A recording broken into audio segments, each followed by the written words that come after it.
Scorpio, naramdaman mo na ba na parang may nakatagong kayamanang naghihintay para sa'yo, na parang abot kamay na pero hindi mo pa matanaw? Ang mga bituin ay nagtagpo, at ang tarot ay malapit ng ibunyag ang mga hinahanap mong sagot. Sa mga susunod na araw, may isang makapangyarihang bagay na nakalaan para sa'yo, isang pagbabago sa enerhiya, isang pintuan na magbubukas patungo sa isang kayamanang hindi mo kailanman inisip. Ang mga baraha ay magbubukas ng mga lihim, magpapakita ng mga landas na hindi mo alam, at gagabayan ka patungo sa yaman at kasaganaan na tahimik na naghihintay sa mga anino. Handa ka na bang tuklasin ang iyong nakatagong kayamanan? Scorpio, hindi ka na bago sa pagbabago. Malalim, matindi, at patuloy na naghahanap ng katotohanan, ang iyong landas ay madalas punong-puno ng misteryo at nakatagong kahulugan. Ang mga susunod na araw ay may espesyal na kahalagahan para sa iyo, dahil ang mga baraha ng tarot ay naghahanda upang ibunyag ang isang hindi pangkaraniwang bagay. Ang Enero 10, 11 ay hindi lamang isang simpleng sandali sa oras, ito ay isang mahalagang punto kung saan nagsasalubong ang iyong panloob na lakas at ang pagkakasunod-sunod ng universo. Ito ay isang panahon kung saan ang mga lihim na matagal nang nakabaon at naghihintay na matuklasan ay lilitaw, nagdadala ng kaliwanagan at binubuksan ang mga nakatagong kayamanang nasa iyong buhay. Maaaring ito ay yaman, pag-ibig, o personal na pag-unlad, at ang tarot ay gagabay sa iyo patungo sa mga yaman na matagal mo nang alam na nakalaan para sa iyo. Magtiwala ka sa mga baraha, Scorpio. Ang universo ay nagsasanib sa iyong tadhana, at malapit ka nang masaksihan ang magic na magaganap. Handa ka na bang tuklasin ang yaman na matagal nang hinihintay ng universo na ibahagi sa iyo? Ang tahimik na pag-aantay. Scorpio, matagal mo nang alam na ang mga pinakamalalim na sandali ng pagbabago ay nangyayari ng tahimik sa katahimikan. May isang hindi mapakali na nararamdaman sa loob mo, isang malalim na pakiramdam na may nangyayaring pagbabago sa ilalim ng ibabaw, pero hindi mo pa matukoy kung ano. Ang enerhiya ng universo ay nagbabago, ngunit hindi ito malakas o dramatiko. Sa halip, kumikilos ito sa mga banayad na alon, tahimik, ngunit makapangyarihan, tulad ng katahimikan bago ang bagyo. Sa mga nakaraang linggo, naramdaman mo ang tensyon na lumalaki, parang ang bigat ng isang mahalagang bagay na naghihintay na lumitaw. Maaaring nagduda ka kung ang mga bagay na pinagtrabahuhan mo ay matutuloy, ngunit ngayon ay ipinapakita ng mga baraha na ito na ang eksaktong sandali na ito ang matagal mong hinihintay. Ang tarot ay nagsasalita ng pasensya at pagtitiyaga, at para sa iyo, Scorpio, ito ay isang aral ng pagtitiwala. Marahil ay marami kang oras na ginugol ng mag-isa, nagmumuni-muni, at marahil ay nag-aalinlangan sa iyong mga desisyon. Ngunit tandaan mo ito, ang panahon ng paghihintay na ito ay kailangan. Isa itong panahon para maghanda, para mag-alin sa tamang enerhiya, at upang magbigay daan sa kasaganaan na malapit nang dumating. Ang mga Scorpio ay pinamumunuan ng tindi, ngunit pati na rin ng pangangailangan para sa introspeksyon. Hindi nakatakataka na nahulog ka sa mga sandali ng kalungkutan, naghahanap ng mga sagot mula sa loob. Ang ipinapakita ng tarot ngayon ay na nagawa mo na ang pinakamahirap na bahagi, naghintay ka ng may layunin, alam mo na bawat sandali ng katahimikan ay isang hakbang patungo sa pagbubunyag ng iyong nakatagong kayamanan. Habang nakatayo ka sa gilid ng pagbabagong ito, sinasabi ng mga baraha na tapos na ang paghihintay. Ang iyong pinakahihintay-hintay ay malapit nang magpakita sa mga paraang hindi mo kailanman naisip. Panahon na, Scorpio, para sumabak sa kabuuan ng iyong tadhana. Ang unang pagbubunyag ng tarot, ang nakaraan. Inihulog na ang unang baraha, Scorpio. Habang tinitignan mo ito, nagiging malinaw ang imahe, at nagsisimula ng magbalik ang mga ulong ng nakaraan. Ang barahang ito ay kumakatawan sa iyong paglalakbay hanggang sa ngayon, ang landas na humubog sa iyo, nagtakda sa iyo, at gumabay sa iyo patungo sa eksaktong sandali na ito. Hindi ito basta-bastang baraha, kundi isang baraha na may malalim na kahulugan, ang Hermit. Sa tarot, ang Hermit ay isang baraha ng introspeksyon at panloob na karunungan. Ipinapakita nito ang isang panahon kung saan kinailangan mong umatras, lumayo mula sa ingay ng mundo, upang matutunan ang iyong tunay na sarili. Ang nakaraang yugtong ito ay hindi tungkol sa pagmamadali patungo sa isang layunin, ito ay tungkol sa pag-unawa sa iyong sariling kalaliman. Naranasan mo ang mga sandali ng kalungkutan, mga oras na nagduda ka sa iyong mga desisyon, at mga pagkakataon na naramdaman mong ang mundo ay dumadaan sa iyo, habang ikaw ay naghihintay ng isang makabuluhang pangyayari. Ngunit ang nakaraan, Scorpio, ay hindi kailanman nawawala. Lahat ng iyong naranasan, ang mga tahimik na gabi, ang mga mahihirap na desisyon, ang pagka-isolate, lahat ito ay bahagi ng ebolusyon ng iyong kaluluwa. Isa itong kinakailangang bahagi ng iyong paghahanda para sa kayamanang malapit ng magbukas. Ipinapakita ng hermit na ang iyong paglalakbay ay hindi nasayang. Ang mga sandali ng pagdududa sa sarili, mga pagkakataong nagtanong ka kung nasa tamang landas ka, ay mga oras ng malalim na panloob na pag-unlad. Ngayon, habang ipinapakita ng tarot ang barahang ito, ipinapakita nito sa iyo na lahat ng introspeksyon, lahat ng oras na ginugol sa katahimikan, ay nagdala sa iyo sa eksaktong puntong ito. Ang yaman na ibinubukas sa iyo ay hindi lamang material, bagamat bahagi iyon, ngunit ito rin ay tungkol sa espiritual na pag-unlad, ang karunungan, at ang panloob na kapayapaan na iyong naipon sa buong paglalakbay. Hindi ka na ang parehong tao na ikaw noon. Ang nakaraan ay naging iyong pagsasanay, Scorpio, at ngayon, handa ka nang harapin ang kayamanang naghihintay sa iyo. Ang kasalukuyang sandali, pagkilala sa landas. Ngayon, Scorpio, dumating na ang kasalukuyang sandali na may ganap na kalinawan, at ipinapakita ng tarot ang isang bagong baraha, ang Chariot. Ito ay isang baraha ng tagumpay, determinasyon, at pag-usad. Ipinapahiwatig nito na tapos na ang panahon ng pagmumuni-muni. Ang dati tahimik na panloob na paglalakbay ay nagsisimula ng magbunga sa panlabas na mundo. Binibigyan ka ng universo ng berdeng ilaw upang magpatuloy, yakapin ang landas na matagal mong inihanda para sa sarili mo. Ang Chariot ay hindi lamang tungkol sa bilis, ito ay tungkol sa kontrol, direksyon, at layunin. Habang ang mga gulong ng iyong tadhana ay nagsisimulang umikot ng mas mabilis, tinatawagan kang hawakan ang mga reins ng iyong buhay. Ang mga pag-aalinlangan, ang paghihintay, ang mga sandali ng duda, lahat ng iyon ay nasa likod mo na ngayon. Ang kapangyarihan upang magpatuloy ay nasa iyong mga kamay, Scorpio. Ipinapakita ng Chariot na ang lakas upang mapagtagumpayan ang mga hadlang, ang tapang upang harapin ang mga hamon, at ang determinasyon upang maabot ang iyong mga layunin ay nasa loob mo na. Dumating na ang oras upang ilagay ang lahat ng iyong natutunan sa aksyon. Sa sandaling ito, maaaring mas malinaw na ang landas na tinatahak mo.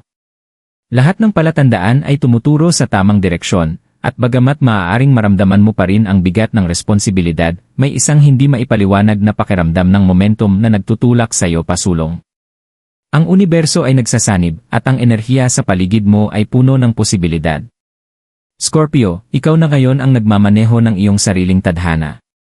Ito ang iyong pagkakataon upang ipahayag ang iyong kalooban at gumawa ng mga desisyon na huhubog sa hinaharap na nais mo. Ang daan ay bukas, at bagamat maaaring may mga hamon, tiyak ang Chariot na mayroon ka ng lahat ng kasangkapan upang magtagumpay. Ang iyong nakaraan ay naghanda sa iyo para dito. Ang mga aral na natutunan sa kalungkutan, ang panloob na karunungan na nakuha mula sa iyong tahimik na paghihintay, ay naglatag ng pundasyon para sa iyong kasalukuyang tagumpay. Ngayon, panahon na upang gumawa ng matapang na hakbang, magtiwala sa iyong sarili, at maglakad ng may kumpiyansa patungo sa iyong kayamanan. Ang hinaharap ay naghahayag, nakatagong kayamanan. Habang inihulog mo ang susunod na baraha, Scorpio, muling nagbabago ang enerhiya sa paligid mo. Ito ay isang baraha ng pagbubunyag, isang baraha na magpapakita ng nakatagong kayamanang matagal mong hinahanap, ang Empress. Ang Empress ay kumakatawan sa kasaganaan, paglikha, at pagpapalago ng mga bagong simula. Sa tarot, siya ay naglalarawan ng pagdating ng kasaganaan, hindi lamang sa material na yaman, kundi pati na rin sa emosyonal na kasiyahan, espiritual na paglago, at ang pagpapalago ng iyong pinakamagagandang hangarin. Scorpio, matagal mong pinaghirapan ang pag-aalaga sa kaluluwa mo, at ngayon, handa na ang universo na gantimpalaan ang iyong mga pagsisikap. Ipinapakita ng barahang ito na ang iyong nakatagong kayamanan ay mas malapit kaysa sa iniisip mo. Ang hinaharap ay nagbubukas ng may kasaganaan na higit pa sa iyong inaasahan. Habang ikaw ay nakatuon sa paghahanap ng yaman, ipinapakita ng Empress na ang tunay na naghihintay sa iyo ay ang kabuuan ng iyong buhay, ang tunay na kasaganaan sa lahat ng anyo nito. Ang kayamanang ito ay hindi lamang tungkol sa pera, ito ay tungkol sa lahat ng bagay na ginagawang kahulugan ang buhay, pag-ibig, kapayapaan, layunin, at ang malalim na kasiyahan na alam mong tinatahak mo ang landas na itinadhana para sa iyo. Maaaring sa nakaraan ay naramdaman mong may kulang, na may agwat sa pagitan ng kung nasaan ka, at kung saan mo nais makarating. Ngunit ipinapakita ng tarot sa iyo na lahat ng kailangan mo ay abot kamay na. Inaanyayahan ka ng Empress na sumuong sa daloy ng kasaganaan na darating, upang buksan ang iyong puso sa mga posibilidad na malapit nang dumating. Ang iyong hinaharap ay puno ng paglago, pagpapalawak, at ang pangako ng lahat ng iyong pinaghirapan. Scorpio, ito na ang iyong pagkakataon upang angkinin ang iyong kayamanan. Ang universo ay nagsasanib ng lahat ng bagay para sa iyong kapakinabangan, at ngayon na ang oras upang tanggapin ito. Ang landas na tinahak mo, kasama ang mga pagsubok at mga sandali ng pag-aalinlangan, ay naghanda sa iyo para sa yaman na naghihintay. Handa ka na at ang kayamanang ito ay iyon ang makamtan. Ang sandali ng pagbabago. Scorpio, habang patuloy kang nagmumuni-muni sa landas na naroroon sa iyong harapan, ipinapakita ng tarot ang huling baraha na nagmamarka ng kaganapan ng iyong paglalakbay, ang Death card. Huwag mag-alala. Sa tarot, ang death ay hindi tungkol sa literal na pagtatapos, kundi tungkol sa malalim na mga pagbabago at ang pagpapalaya sa mga lumang layer upang magbigay daan sa mga bagong simula. Ito ang baraha ng ganap na pagbabagong buhay, isang baraha na naglalarawan na malapit ka nang magsilang ng isang bagong bersyon ng iyong sarili. Para sa isang Scorpio, ang pagbabago ay hindi bago. Ikaw ang tanda ng kamatayan at muling pagkabuhay, patuloy na nag-evolve sa mas mataas na bersyon ng iyong sarili. Ngunit, ang kahulugan ng barahang ito ngayon ay mas malalim kaysa kailanman. Ang dating hindi tiyak, ang pakiramdam ng pagkahadlang, ay ngayon nagiging daan para sa pagdaloy ng enerhiya na magdadala sa iyo patungo sa iyong kayamanan. Sa kasalukuyang sandali, hinihiling ng universo sa iyo na bitawan ang mga bagay na hindi na makikinabang sa iyo, maging ito man ay mga lumang takot, mga limitadong paniniwala, o mga nakaraang pasanin. Ang pagbabagong ito ay hindi lamang panlabas, ito ay nangyayari sa kailalim limangang bahagi ng iyong pagkatao. Ang taong ikaw noon ay dahan-dahang pinalalaya, at sa kanyang lugar ay isang bagong, mas malakas na bersyon ng iyong sarili. Ang pagbabagong ito ay magbibigay daan sa iyo upang tanggapin ang iyong kayamanan sa paraang hindi mo kayang gawin noon. Ang Death card ay nagpapatunay sa iyo na ang universo ay tamang-tama ang oras ng pagbabagong ito. Ikaw ay nakaalin sa mas mataas na daloy, at sa pamamagitan ng pagbabagong ito, magiging handa kang hawakan ang kasaganaan na papalapit. Maging ito man ay pagbabago sa iyong karera, relasyon, o espiritual na paglalakbay, ang sandaling ito ay magmamarka ng isang mahalagang punto kung saan lahat ay magsisimulang mag-alin. Yakapin ang pagbabagong ito, Scorpio. Ang taong lalabas mula rito ay magiging mas malakas, mas matalino, at handa nang angkinin ang mga yaman na tahimik na inihanda ng universo para sa iyo. Pinakawalan mo na ang nakaraan, at ngayon, ang kayamanan ay magiging iyon ng buo. Scorpio, dumating na ang sandali. Lahat ng paghihintay, mga aral, at tahimik na introspeksyon, lahat ng ito ay nagdala sa iyo sa eksaktong sandali na ito. Ang huling baraha ng tarot ay naipakita na, at ito ay isang baraha na nagsasalita ng kagalakan, pagninilay, at ang pagbubukas ng isang tadhana na matagal nang nakalaan para sa iyo, ang World. Ang World card sa tarot ay kumakatawan sa pagtatapos, tagumpay, at ang armonyosong balance ng mga puwersang humubog sa iyong paglalakbay. Ito ang baraha ng kabuuan, ang sandali kung kailan ang lahat ay nag-aalign at ang universo ay ipinapakita ang kabuuan ng iyong kayamanan. Dumaan ka sa maraming yugto ng buhay, at ngayon, nakatayo ka sa threshold ng isang hindi pangkaraniwang bagay, isang bagay na matagal mong alam na nakalaan para sa iyo. Ang kayamanang ito, Scorpio, ay hindi lamang ang yaman na iyong hinihintay, ito ay ang kabuuan ng lahat ng iyong pinaghirapan, ang karunungan, ang paglago, ang lakas, at ang tibay na iyong nakuha. Ang kayamanang ito ay ang pag-unawa na hindi ka lamang naghihintay ng isang panlabas na pagbabago, ikaw ang pagbabago na iyong hinahanap.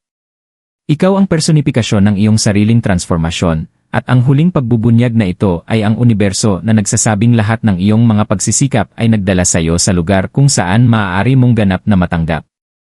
Yakapin ang kayamanang ito, Scorpio.